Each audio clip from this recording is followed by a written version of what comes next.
I had like a focus and a goal. And in there, that's what can help you through so many hard times, is that just feeling like you have a purpose with something. Because you'll lay in your rack at night and you'll just think to yourself, I've done some bad things. Hello, yogis, and thank you for tuning in to another episode of Dharma Talk. I'm your host, Henry Winslow, and this is episode number 46. You're not going to want to miss this episode. My guest this week is someone you may not have heard of, but someone you can learn from nonetheless. When I first met Emmet not too long ago, I was blown away by his story and knew right away I had to have him on the show. He is someone who has been through adversity and come out the other side totally transformed in the most positive way you can imagine. Emmet is a self-made yoga teacher. And by that, I mean he did not have the luxury of studying yoga from teachers other than the books he could get his hands on. And that's because he was in prison. And the prison guards did not make it easy for him to follow this path, despite his obvious interest. But the challenges that Emmet went through are part of the reason he came away with such a powerful experience. We talk about the importance of finding your purpose in a difficult situation, especially when it comes to overcoming negative self-talk and doubt. And we talk about how Emmet applied the lessons of yoga to overcome rage and fear in prison, and how his practice was put to the test inside a physical, literal cage. Lastly, we talk about why Emmet began teaching others in the first place, and how, despite the prison staff's pressure to shut it down from the onset, Emmet's yoga program grew to a wait list of hundreds of people. So all of that is coming up very soon. Please stick around through these announcements, and we'll dive into my interview with Emmett Tatter. This episode is brought to you in part by Yoga East Austin. This April, I'm super excited to partake in the upcoming Rocket Yoga training at Yoga East Austin. It's a 5-day RYT, 50-hour practice intensive with Rocket Yoga pioneer David Kyle. David is a student of the late Rocket Yoga founder Larry Schultz, who studied extensively with the father of Ashtanga Yoga, Pattabhi Jois. If you're curious about Ashtanga or hand balancing, this training would be a great introduction, since the Rocket style tends to be a bit more loose and playful than traditional Ashtanga. Rocket takes postures from the second and third series and peppers them throughout a fun and dynamic sequence. David has been conducting trainings for over 15 years and has mentored some of my teachers, peers, and even past guests on this show, Yoshio Hama and Yancey Scott Schwartz. Needless to say, I am pumped to dive into the Rocket at my old stomping grounds at that, Yoga East Austin, from April 24th to 28th. If you're interested, save on early bird registration through February 17th. For more info, go to yogaeastaustin.com/rocket. On February 15th through 18th, I'm co-leading the second immersion at Lighthouse Yoga School with Jared McCann and Aviad Sasi.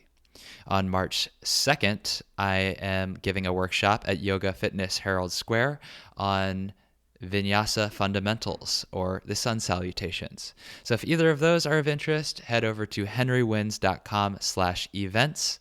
And for the immersion, don't forget to drop in the referral code HenryWins to get 10% off your tuition. Okay, that's it. Please enjoy the interview. What's your purpose? What's your vision? What mark will you leave on this planet long after you're gone? I'm Henry Winslow, and you're listening to Dharma Talk, the only podcast where I interview inspirational yogis on how they're changing the world in their own unique ways. Whether you're still searching for your purpose or already walking the path, I hope these stories get you excited to live your Dharma. Hello, Dharma Talk community, and welcome back to another episode. Today, I have my new friend, Emmett Tatter, on the show. During his years in prison, Emmet discovered that yoga has the power to change, to heal, and to transform. Emmet, I'm really excited to have you on the podcast today. Can't wait for you to share your story, which has already touched me and so many of your students. So, how are you doing today? I'm doing great. I feel alive and just blessed to be here and very thankful. And thank you, Henry, for having me on the show. Yeah, my pleasure. Thank you for agreeing to do it. And we were just chatting before I turned on the recording. Also, thank you, Emmett, for having the primo audio setup here. I think this is going to be the best audio quality we've ever had on Dharma Talk. So props to you You're for welcome. that. Yeah, props to the dad in the studio. Nice. Yeah. All right. Well, we always start these conversations with the same first question. I want to give you an opportunity to answer that question. What does the word Dharma mean to you, and what is your Dharma as you understand it today? Dharma for me, sometimes is like, it's a very complex word, but for me, the experiences that I've had, they've all led me in a certain direction. And when I take all those experiences and I use them for good, and I use them to bring myself up, to bring others up, to just try moving in a direction that's positive and right, I think those experiences and all of that is what makes Dharma such a powerful word to me. And that's my Dharma, is trying to move in that direction and continuously help others, take the experiences that they've had in their lives and maybe the traumas or the pain, the hardship, or the joy and love, and continue to spread that. So that's a beautiful interpretation of the word, and one that I think comes with a lot of experience, and we had a very short intro for you, short little bio, but I touched on the fact that you spent some time in prison. And I 10 got to years. believe that has a lot to do with your outlook on seeing your experience all as putting you on a path towards something greater. You mind talking a little bit about that and, expanding upon how spending some time in prison prepared you for what you're doing now?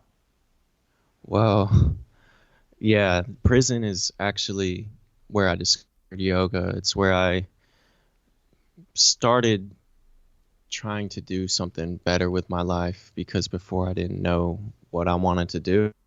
And when I first got introduced to yoga, it was an injury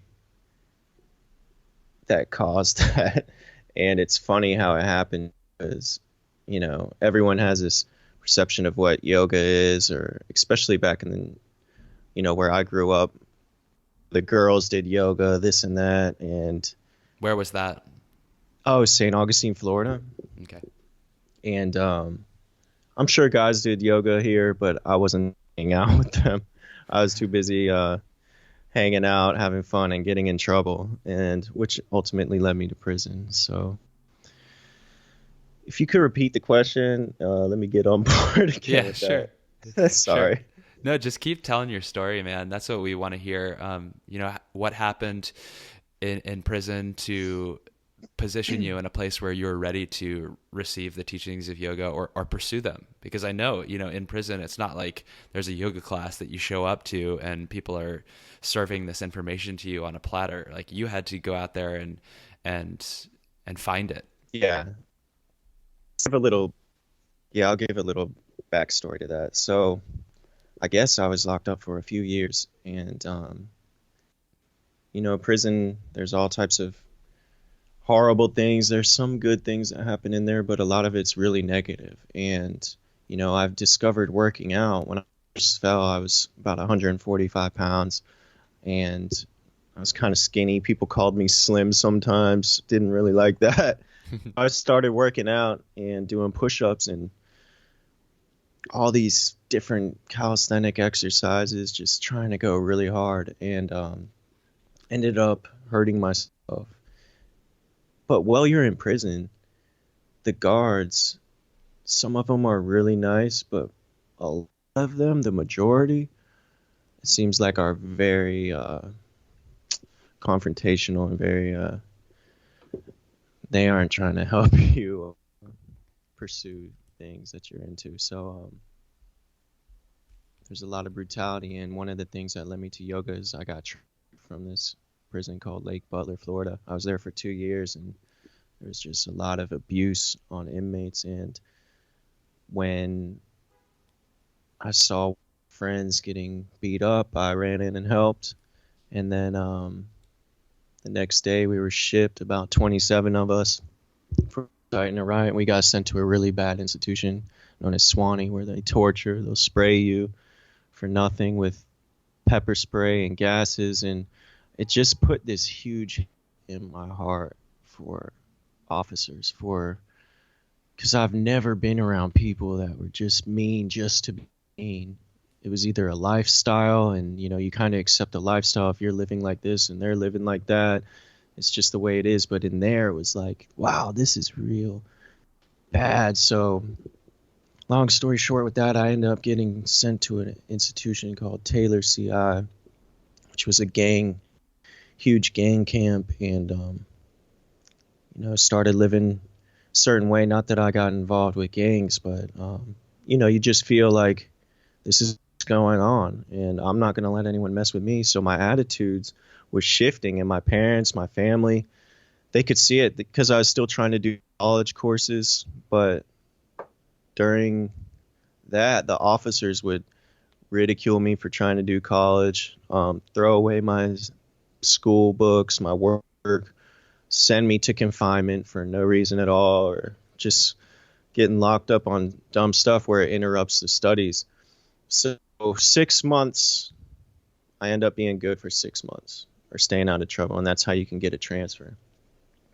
Usually it's a year, but there was this medium custody camp called Lottie, where they were trying to help the prison system in Florida, and they were doing a bunch of programs, and it was kind of a faith-based camp. Well, I signed up for it and ended up getting sent to it because it's close to home. That was my main motive for going there, to get closer to home, because in Florida, they'll send you way across the state, away from everything and everyone you know. So I get to this place, Lottie, and they have all these Christian-based programs. They have these self-study, or, just different programs.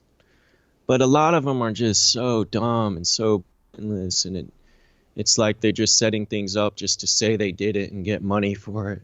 So, I was hurt myself because I was working out. That's how I dealt with stress. That's how I got through some of the really horrible and negative things. When my mind was going crazy on my rack, I'd sit down and work out, and I do it to a point sometimes because I can block out pain where I'd hurt myself. And I got injured in my leg, and my buddy was going to this meditation class.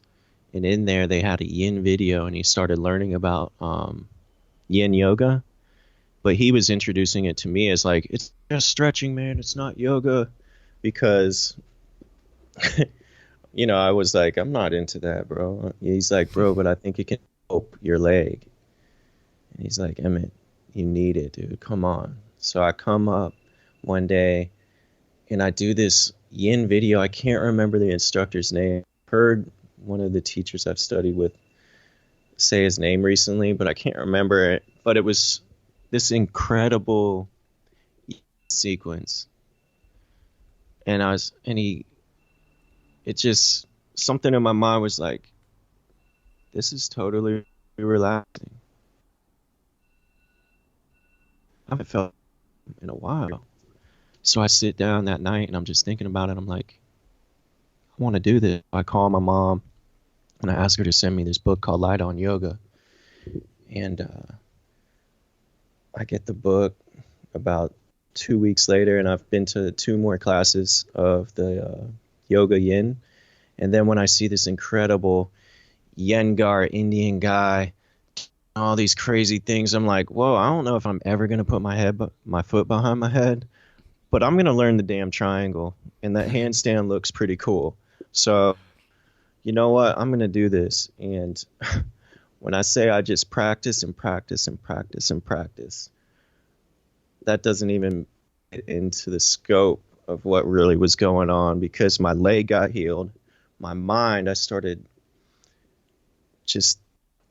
had like a focus and a goal. And in there, that's that's what can help you through so many hard times, is that just feeling like you have a purpose with something. Because you'll lay in your rack at night and you'll just think to yourself, man, I've hurt my family, I've hurt my loved ones, I've done some bad things. It's just like, overcoming that sometimes is a true monster inside you Yeah. that you have to tame. And yoga helped do that. Just that self-doubt, that person that's always in there like, you messed up, you aren't as badass as you think you are, whatever it is. Yoga helped kind of quiet that and replace it with positive. Like, look, you just did a split. Look, you just did a crow. Or, in the beginning, people were just telling me these names of all these asanas. And then I'd get the book and I was like, yeah, that's not the crow. That's not this. And then I've learned that yoga has many different asanas and names for things. But back to the true story. Dude, when I was practicing, I'd have officers come to the closet because I'd sneak around. You can't just work out in the dorm. You can't just, go about and be like, oh, I'm a yoga guy in prison. I've had friends. I had a reputation, and it just I just said, screw it. I don't even care about the reputation. And it's going to mess with me anyway, so I'm going to do it wherever I can. Like if I'm in a hallway walking to go see an officer, he wants me to go work some job, I'm going to hit a handstand when no one can see me. And even though I'm falling down, I'm going to do it. I'm going to lock myself in a closet and hide in the mop closet and fall down in a puddle of sweat, mops everywhere. The police walk in, cussing me out. Get the out of here.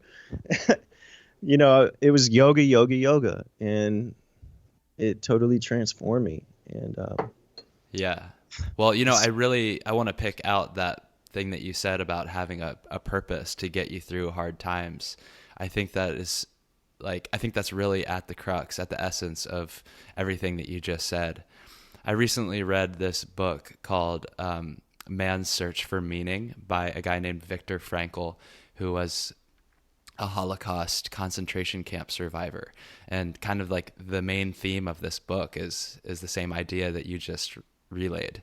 He says, man can withstand any how as long as he knows his why. And it kind of sounds silly to think like, oh, hitting a handstand or doing a crow pose could be your why, but having something that you're narrowly focused on and just so dead set on moving forward can really take you places. So yeah, thanks for I've sharing read that book actually. I read 2 books while I was locked up. That's a great book. That's a great book you just mentioned. And along with yoga, reading actually helped me so much. And it was like they complemented my growth. Reading these incredible books, these stories about people that have been through such just things that are so horrible that I couldn't even, relate to. And I have tons of stories that I could tell that are horrible, but reading some, it just doesn't do justice, So yeah, it puts things in perspective for sure. yeah, and that's another thing, like what you mentioned and what the author of that book mentioned, is like these little triumphs you get with yoga, these little asanas that seem little to some people, or this or that, but think about it through the mind of someone that's locked up in prison or that lived in a neighborhood that gangbanged their whole life. I have a friend named Castro. This guy gangbanged his whole life, had mad street power out there, and in the prison system had power. And, just him stepping out of that and doing and trying yoga, that's a huge accomplishment for a guy that knows nothing but respect and this and that, and then you're in a yoga class doing this. That takes a lot of strength, a lot of courage.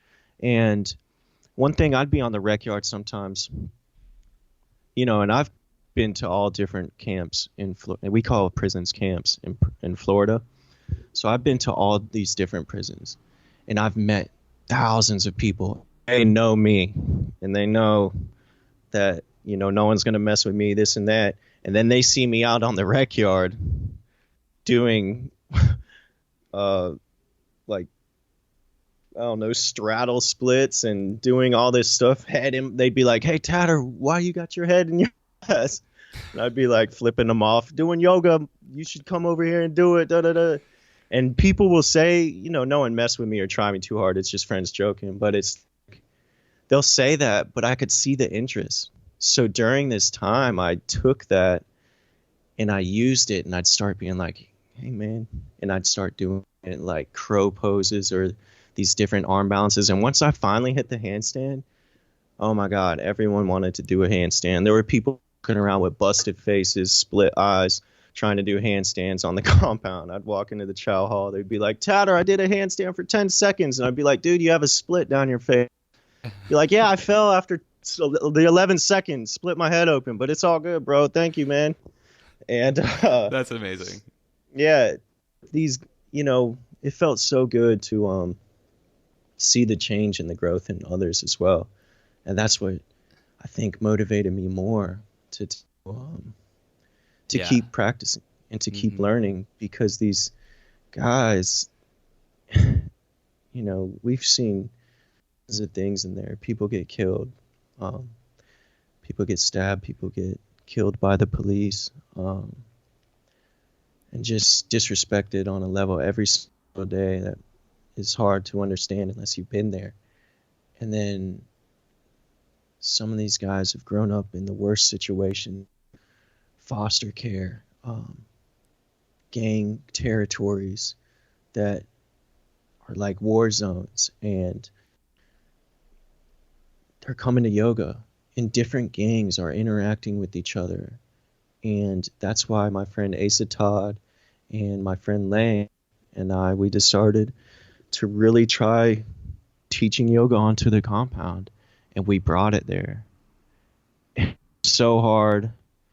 I had hits put on me by the police because the chaplain was just, nothing against different religions or anything like that, but this chaplain, he did not like yoga on his compound.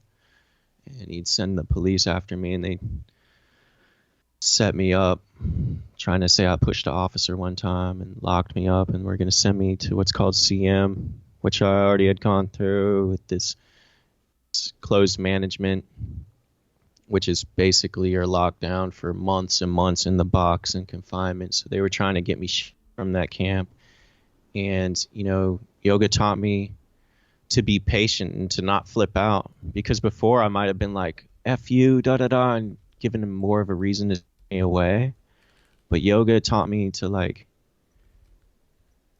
calm down in those heated situations and breathe, because an asana is all about breath. And when I breathe through those situations and not freak out and start thinking the worst, I didn't get shipped. Thing happened, and I just started seeing this, and I started seeing the changes in people, like my friends, these gang banged out guys, being like, "Tatter, did you notice that I quit smoking for 8 months? I didn't say anything because I always say something, but did you notice?" I'd be like, "Nah, bro. I'm proud of you, though. I'm proud." And he'd be like, "Thanks, man. I feel really good about it." And just seeing someone that works on an asana for 5 months, and then they finally get it, and just the excitement, and I know what it's doing in them because it's done the same thing in me. And then helping these guys, these older gen,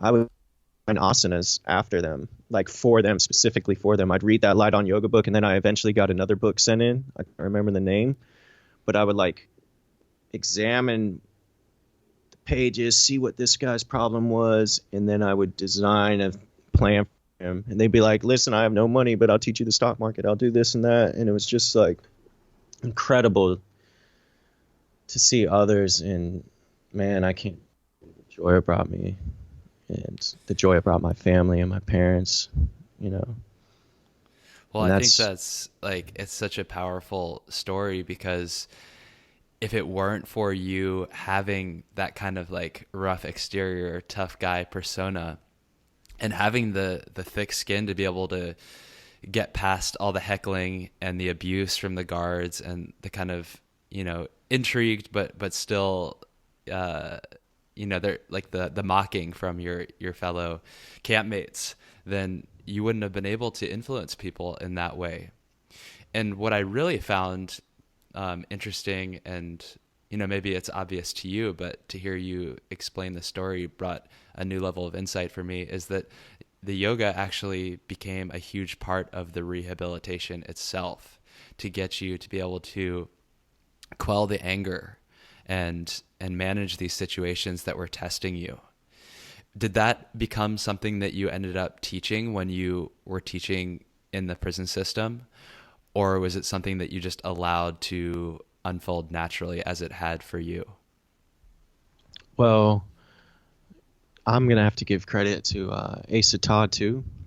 This guy, Asa Todd, he's still locked up. But he was really into the meditation aspect of yoga, and I got really into the asana. Right.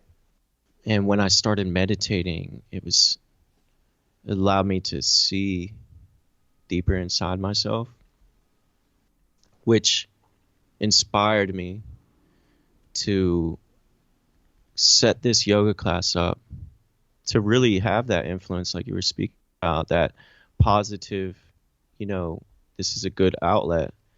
And we really did try pushing that. That's how we created the class. That's how we went to the administration. People were totally against it. And we built and created and put together this plan that said, this is the reason for this. This is why we want to do this. This is what's going on. And we researched facts, and it's so hard to research anything in prison, and it takes months sometimes. And ended up approving it. And that was our pitch to him, We're trying to eliminate violence on the compound. We're trying to bring peace to this place, and we think we can do this. And the classes started out with, I don't know, maybe 20 people, maybe if that. And by the time I got shipped, there was hundreds and hundreds of people signed up for it, and there were 2 classes. We had 3, but one of them, the police set me up, got me messed up. But there were 2 classes when I left, and they were happening 2 times a week. And I'd say 700 people, I think, were signed up to do the yoga class, which is crazy. Is crazy. Like, take a minute and think about that. Like, 700 people. You didn't have them all in one class at one time, right? There must have been a wait list or something.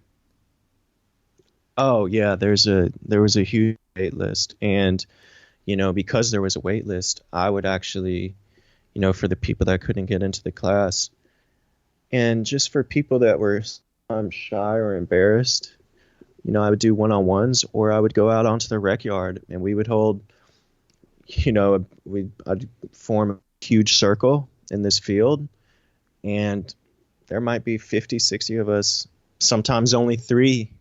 Sometimes 5, but for those people that wanted to do it and couldn't get in the class, we were out there doing it, and right on out there on the rec yard, people are, it's not, we're out there yoga, and people are seeing that, and it's spreading. How just doing a pack-filled yoga class, the feeling it gives you, the inspiration, just that energy, that really does go out onto the compound. And when you really see the violence go down in a place where, this is a common, normal thing, it's inspiring. Not just for me, but for tons of people. And I think this could really help every prison system. And that's one thing I'm doing now, giving talks about awareness and just anything to try getting that out there. This positive, great thing that anyone can have. Mm-hmm. So tell me about your experience getting out. Like what happened there? I'm sure that was, I'm sure you were thrilled to finally be out of the system, but at the same time, you were really making changes from the inside. So what are you doing now? I'll say for the listeners, we met because you hopped into a teacher training at Lighthouse that I was assisting with. So that was how I had the Yeah. pleasure of meeting you. And I know you've been going basically nuts, like studying with all the teachers that you can. So Yeah. what's happening now for Well, you? what's happening now, I've been teaching at my mom, W.B. Tatter Studio and Gallery in St. Augustine, Florida. It's an art studio. And, we'll clear out space and I'll hold yoga classes. And right now I'm just holding beginner class and then taking private sessions because I also teach calisthenics. So I've just really been trying to get all these certifications. Like, I've went to Fort Lauderdale to see Dylan Werner, and try learning some handstand stuff with him. I went to Miami with Keno McGregor. It was awesome with the Ashtanga. And coming up to you guys in New York, Lighthouse Yoga School, shout out, because that was so incredible. And just been on this journey now. I'm trying to do the things that I wanted to do before, like that I was too scared to do, like dance lessons, just anything, and getting the training and just, expanding my mind and just bringing it all back here, St. Augustine, or to wherever I am, because I want to teach wherever I go. And wherever I go, I want to learn something. And that's my mission. And I see it helping people here already. Just the information I learned from you guys up at, Lighthouse. Incredible. And that's what I was searching for in prison. Like, I learned the yoga asana, but now I'm learning all those little techniques, those skills, the Uddiyana, the Mula Bandha, activate, concentrate, like just these little things that I knew I was lacking. And now I can bring that to the practice. And the classes are so fun because I try really teaching it's more than just like a vinyasa flow for me or or this or that. I try giving something to someone that I got. And my experience isn't going to be the same as yours, but I want you to have the knowledge because I know when I was inside prison and I was just asking all these questions and I had no answers. Like, I know I'm not doing this right. I know I don't want someone to feel like that. I want to be there to provide them with, some type of answer. I can't. Would like to help them on their journey any way I can. So what I'm doing now is just trying to get this business set up down here in Florida. And it's been hard because, I felt like I mastered prison. I know how to get by. I know how to survive. And before I got locked up, I wasn't living like this, so all this is new, like learning to use the computers, the phone, the business, learning to put everything I want to do and have it bear that fruit, so to speak, and it's just a lot of work, but it's challenging. I like challenges, and I know I'm going to do it. Just like I knew I was going to do a split. And Henry, I'm still practicing. I'm so close to touching my feet to my head in that scorpion. Like, I'm going to do it. And I know I'm going to do it because when I put my mind to it, I'm going to do it. So when I do, you're going to get a picture. Yeah. But And that's that what I'm attitude will doing take down you. here. I'm learning. I'm growing. That attitude will take you very far in your yoga practice and in life.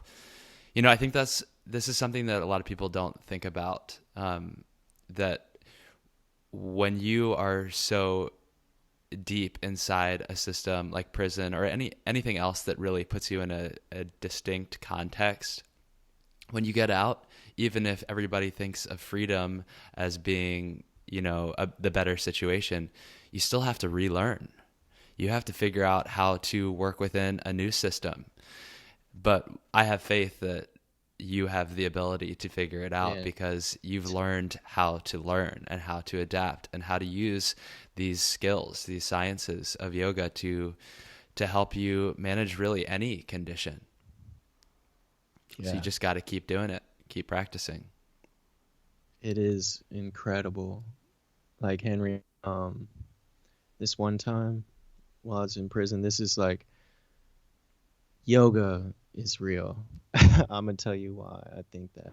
Because I got locked up one time. This officer, she said that my friend was trying to establish a relationship with her, which he wasn't. She totally lied because she didn't like him. And I stuck up for him, and they locked me up too and said I was trying to establish a relationship too. So I get put in this cage. What does that mean, establish a relationship? Like you like establish a relationship could be anything from trying to get her to bring in contraband or trying to Oh, establish a relationship like more than just guard inmate relationship, like friend oh, I see. relationship, or like I want to hook up with you relationship. Mm-hmm. So Yeah.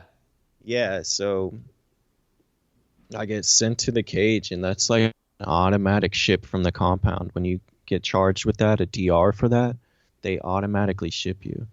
And I just remember being in the cage. They were saying I was going to go to this really, really horrible institution called Columbia CI, which is just gang infested. It's just horrible. And I've been through the horrible camps. Just the thought of having to go back and like, yeah, I know I'm going to be straight, but it's like, damn, I got to go through all that again. You know what I mean? So I'm in the cage. I'm kind of like thinking negative, and I'm not even thinking negative. I'm hyping myself up for when I go because I know how the officers are at those camps, and I know how some of the inmates are. And I'm just like, all right, screw it. I'm getting in the mindset like anyone tries me, I'm gonna smash them on sight. If the officers try me, I'll go see them. Don't care. Da, da, da, da. They're shipping me. This chick lied on me. She lied on my friend. We're gonna get shipped. Whatever. And I'm getting in that whatever. And that's a common theme for a lot of people when something's hard or you get pissed or whatever. It's you get into that screw it attitude, that Mm-hmm. whatever. Well, I was experiencing that in like the smallest tiny cage. It's like a cage you can't even sit down in. You have to stand up. And it's just, you're like an animal in there. And I'm looking at the officers, I'm mugging them. I'm like, you know, just say something. I want to cuss you out right now. You're already shipping me, you know what I mean? So they're walking by me, and then in my mind, I'm like, Emmett, you've been in this cage for 3 hours. And let me tell you, I had to use the bathroom. I had to pee. I had to take a crap. I was like nervous. My stomach's bubbling. And then I think, Emmett, you've been practicing yoga on this compound for about 2 years. And you're still here. It's been hours. They haven't brought the van yet. You haven't been shipped yet. Emmett, yoga. So to get my mind off having to use a bathroom, to get my mind off how upset I was, I started with a little sun salutation inside this cage, like breathing in. And I can't lift my arms all the way out to the side, so I'm raising them up, folding forward, exhale, in breath, halfway lift, exhale, full forward. And I'm trying to do lunges, and it's such a tight cage, I can only do little lunges, but I'm holding it. Activate your core, breathe. And then I start trying to do handstands in the cage. I do a whole flow for like 2 hours in this cage. And right when I finish, I swear my attitude changed. I was like, everything's going to be okay. Your parents are going to accept what happened. They're going to know you're telling the truth. Everything's going to be okay, because that's a big thing. I've let down people, and I didn't want to let them down, or the people that saw how great I was doing. I didn't want to let them down, because I wanted to be I don't know, kind of like a lighthouse for people, and that positivity, right when I had that in my head, this guard comes out, and he's like, hey, the captain wants to see you. So they pull me out, they cuff me up, they pull me out, and I'd go and talk to this captain. And he knows me because when I first got onto the compound, I got into it with this dude over the phone. And this captain, actually lieutenant then, and he moved to an all-female prison for the 2 years that I was on the compound. And when he came back, he saw, and I'm in the office, he goes, Tatter, man, what's going on? And I explained the situation to him, and he's like, Tatter, I can see the transformation in you right now. He's like, I'm not even going for that. He's like, I'm going to call down to the dorm and see what this woman says, because if she keeps saying it, I'm going to have to ship you. I'm going to stick up for you because I don't see you doing that. I was like, man, well, this is what it is. I can tell you, she lied, and that's all it is. And he calls down there, and she apologizes and says that, like, she felt like the one, but since, women lose their jobs or people lose their jobs, she was just scared when he complimented her on something, and she didn't want someone to hear and maybe her lose her job. So long story short, the captain is like, I'm not sending you, I'm not shipping you. And it was just this like, wait, I get back to the dorm. My buddies, they're like, Emmett, oh, thank God. Castro, he's out the window looking for me. We're in the dorm together. He's out here now doing great. Um, it's just incredible. I can't tell you, man. It's I just mean, incredible. that's just like the proof is in the pudding, you know. You use the yoga in like in the most And I'm explicit way possible in a really challenging situation, and it turned the whole thing around. First internally, and then also in the external outcome too. Like you got to stay. yeah, it was Another crazy. a cool thing about that story is that maybe going into that you were stuck in your own idea about, I'm getting singled out, I'm being targeted here, and it's not fair, I'm going to get shipped out even though I didn't do anything wrong. But in the end, because you were able to calm it down and be there through the whole situation, you learned the perspective of the guard too, of the female guard. And I think that's a real thing too in a yoga practice. It's like the more you do this, the more you start to naturally be compassionate toward other people, because it's much easier to empathize with their situation and their Yeah. perspective. Yeah, and it is. And you can find forgiveness. Um, you know, I don't know how long this interview is, but I could tell a story on forgiveness too, brother. Let's hear it. um, Let's have one more story. all right. Okay. All right. So there's this Officer Yunus, and he's really kind of just a jerk on the compound, and he always thought I was hustling, like selling drugs, even though I'm doing this yoga, and doing all this stuff on the compound. He just, I don't know, he didn't like me, but I guess he didn't like anyone. And one day he worked our dorm. I was in the dorm, and one day he was working it, and I called home.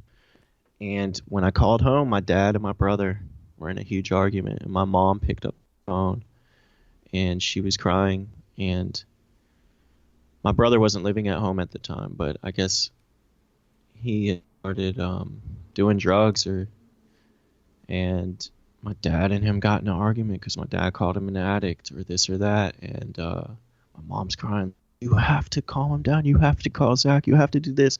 So I kneeled down, and when you're at the phones, no officer really cares. I've barely met, out of all the years, any officer that cares if you kneel and crouch down at the phone. But this one particular day, this dude's like, hey, Tatter, you know you aren't supposed to be kneeling down at the phone. Stand up, boy. And I'm like, so I look at him and listen. Yeah, I do yoga, but I don't like people talking to me just any type of way, So I'm looking at him. I'm just like, especially officers, because I'm still dealing with that. All this stuff I've seen, it comes back in flashes. Guards killing people and beating me up and spraying me out. So I'm just like looking at him. My mom's crying. I'm like, yes, sir, yes, sir.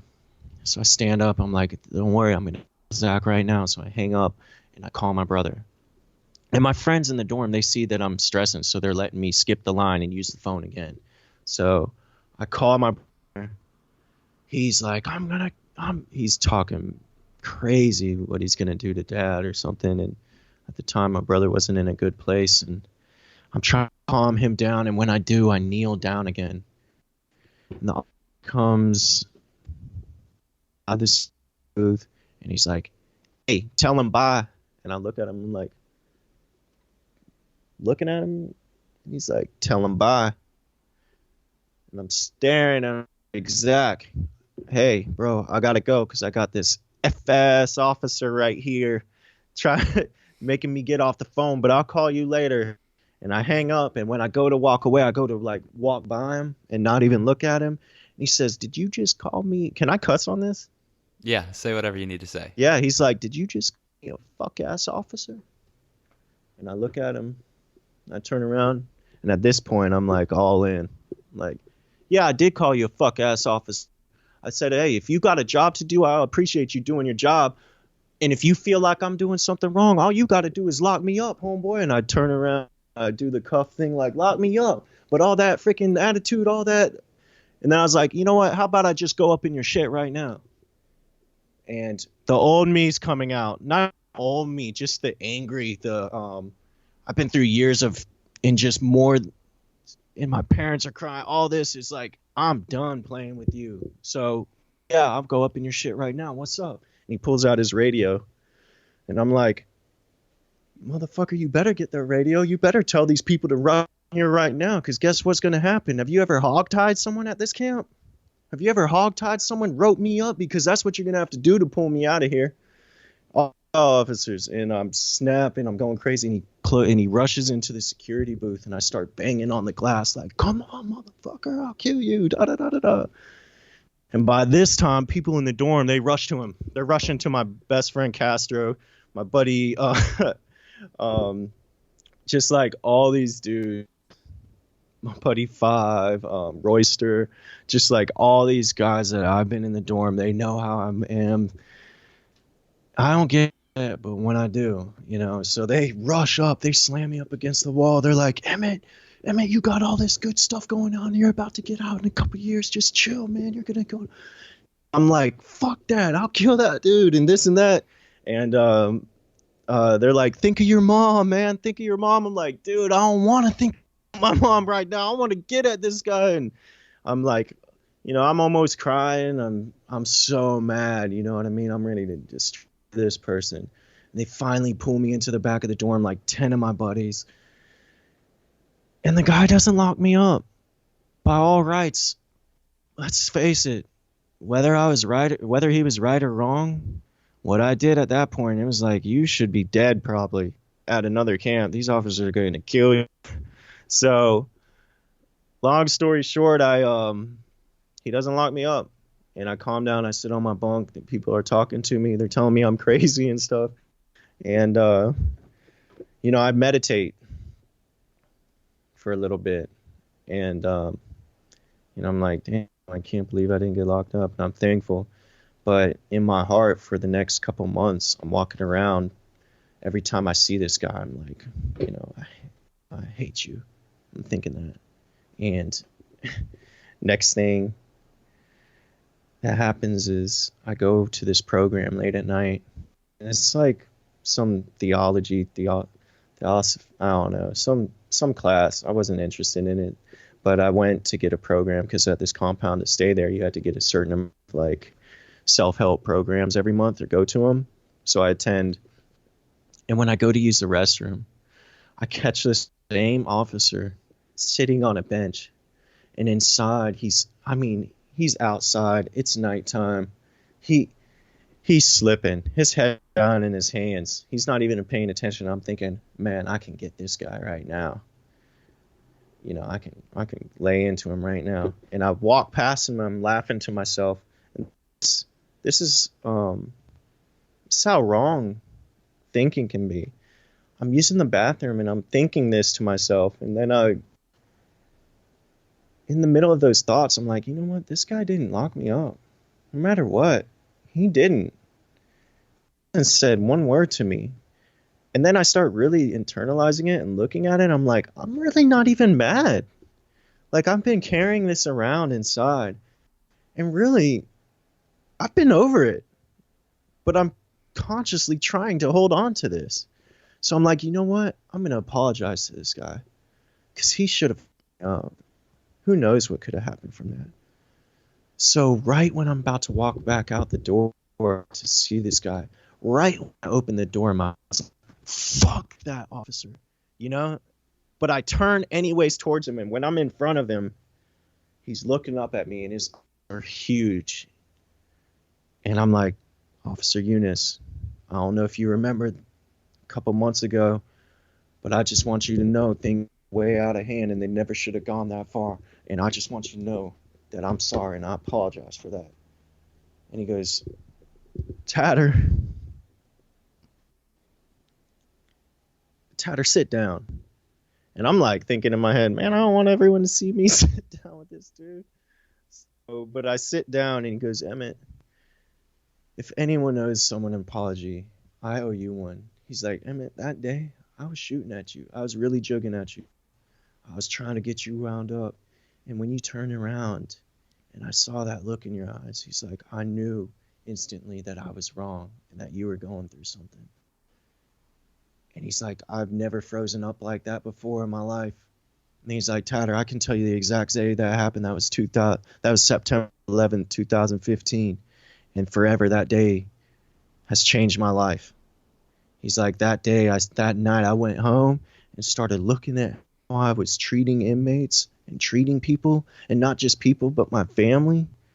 And he's like, and ever since that day, I've been trying to be a better person.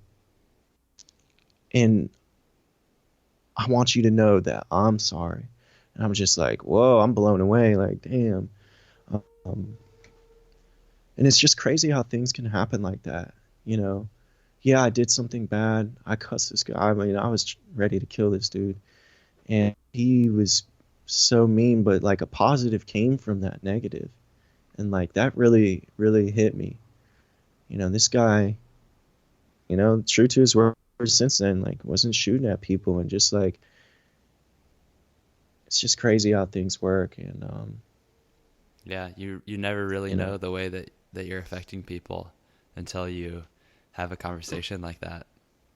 Yeah, and it's just wild. You know, you aren't supposed to, but I've tried finding people, like, you know, just people on like Instagram. I'm new to the whole Instagram thing. Mm-hmm. And I'm like, one thing they'll recognize is I like yoga. They might not remember my name, but Emmett's yoga should be like a big. So I try finding these people, and I would love to find some of these officers that, you know, because some of them were all right. And some of them helped me with my mission of yoga. And I got to give credit where it's due. And, you know, shout outs to my buddies. Like, I've had, you know, MS-13 members, like my buddy Lucho, one of the most gang people I know. They just helped me with my path towards that. Castro and Santiago and just all these guys that, you know, when I was going to mess up and throw everything that I've been working away, like everything I've been working on, there have been times in there where, you know, sometimes your best isn't good enough and you need that help from others. And like when people see you doing good and people see this change in you, they start believing in you.